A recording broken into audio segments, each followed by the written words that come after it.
ৰূপজ্যোতি কুৰ্মীয়ে যে নাটক কৰে সকলো মানুহে বুজি উঠিছে আজি যেটো তেওঁ প্ৰাৰ্থনা কৰিছে সেটো প্ৰাৰ্থনা ক্ষমা খোজাৰ কাৰণে ব্যৱহাৰ নকৰে সেটো প্ৰাৰ্থনা মৃতকৰ ঘৰত শ্ৰাদ্ধ আদিত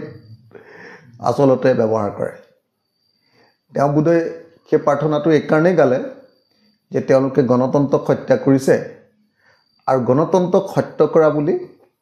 সেই যেটো শ্ৰাদ্ধ গণতন্ত্ৰৰ শ্ৰাদ্ধ পাতিছে সেই শ্ৰাদ্ধ অনুষ্ঠানৰ প্ৰাৰ্থনা ৰূপে নিশ্চয় তেওঁ প্ৰাৰ্থনাটো গাইছে সেইকাৰণে মই ভাবো যে ৰূপজ্যোতি কুৰ্মীৰ আচলতে প্ৰাৰ্থনাৰ কোনো মূল্যও নাই মই ভাবো যে তেওঁৰ ভগৱানৰ প্ৰতি যেটো হেৰি হেতু সাগে নাটক যেনে লাগে কাৰণ দেখিছিলো বিধানসভাত তেওঁ প্ৰথম দিনা ক্ষমা খুজিলে ক্ষমা খোজাৰ পাছত আকৌ ঘৰত গৈ ক'লে যে মোক যদি কোনোবাই ডিস্টাৰ্ব কৰে মই ইয়াতকে 10 গুণ বেছি আৰু অত্যাচাৰ কৰিম উৎপাত কৰিম তাৰমানে তেওঁ যে ভুল কৰিছে তেওঁ যে অপৰাধ কৰিছে সেই কথাটো মানি ল'বলৈ তেওঁ প্ৰস্তুত নহয় মাত্ৰ তেওঁলোকৰ জনতাৰ পৰা অহা প্ৰতিবাদ আৰু তেওঁলোকৰ দলৰ সভাপতি ৰাজ্যিক সভাপতি আৰু মুখ্যমন্ত্ৰীৰ কথা পেলাব নোৱাৰিহে যেটো মুখ্যমন্ত্ৰী আৰু দলৰ সভাপতিয়ে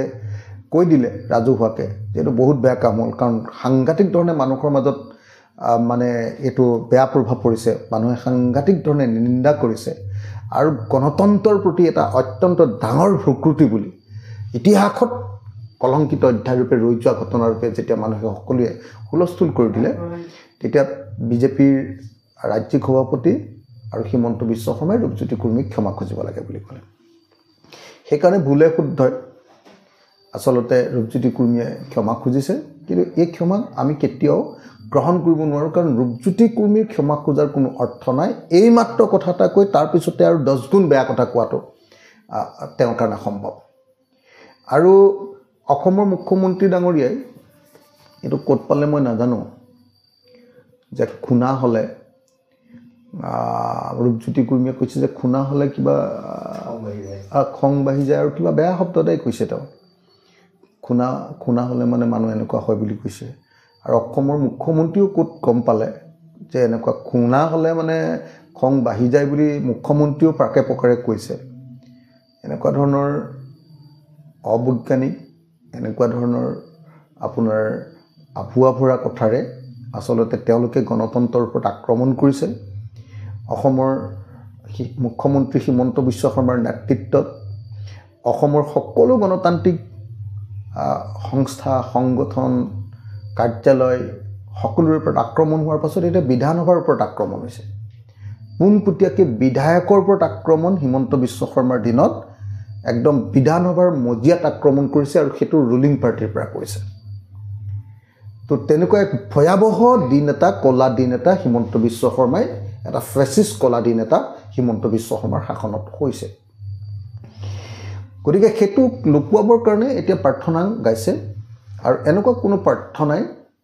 ভুলকে গোৱা প্ৰাৰ্থনাটো গাব জনা নাই আৰু নাটক যেতিয়া হয়তো তেতিয়া ভুল কৰিবই ন ভিতৰৰ পৰা হলেহে আমি সদায় সেই প্ৰাৰ্থনা গাই থাকো তেতিয়া আমিতো একদম স্পষ্টকৈ গালোহেতেন তো কিন্তু তেওঁ লিখি লৈ পঢ়াৰ পাছতো প্ৰাৰ্থনাটো ভুলকে গাইছে হয় ইচ্ছাকৃতভাৱে ভুলকে গাইছে নহলে মন নাই কাৰণে ভুলকে গাইছে গতিকে মই ভাবো যে ৰূপজ্যোতি কুৰ্মীৰ এনেকুৱা ধৰণৰ ক্ষমা প্ৰাৰ্থনাৰ কোনো ভিত্তি নাই আৰু মই ভাবো যে ৰূপজ্যোতি কুৰ্মীক অসমৰ কোনো মানুহে ক্ষমাও নকৰে কাৰণ তেওঁ অতপালি দেখি অসমৰ মানুহে একদম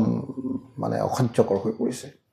আৰু হিমন্ত বিশ্ব শৰ্মা চৰকাৰখনৰ যি অতপালি যে ফেসিষ্ট আচৰণ চৈৰাচাৰী আচৰণ সকলো মানুহৰ ওপৰত আক্ৰমণ ফেসবুকত কিবা এটা লিখিলে আক্ৰমণ কৰে জেলত ভৰাই থয় সাংবাদিকক আজি আপুনি দেখিলে বাতৰি আনিবলৈ যাওঁতে জেলত ভৰাবলৈ লৈছে আকৌ বিধানসভাৰ ওপৰত যেতিয়া বিধায়কসকলৰ ওপৰত আক্ৰমণ কৰিছে অসমৰ মানুহে ক্ষমা কৰাৰ প্ৰশ্ন উঠিব নোৱাৰে সেইকাৰণে মই ভাবো যে আমি যেনে তেনে 2026ত এই বিজেপি চৰকাৰক ব্ৰহ্মপুত্ৰত দলিয়াই পেলাব লাগিব আৰু তাৰ জৰিয়তে সমগ্ৰ অসমৰ মানুহে তাৰ কাৰণে সাজু হ'ব লাগে বেলেগ কথা পাতি থাকি লাভ নাই বিজেপিক আমি পৰাভূত কৰিবৰ কাৰণে সকলোৱে ঐক্যবদ্ধভাৱে কাম কৰাৰ এতিয়া সময়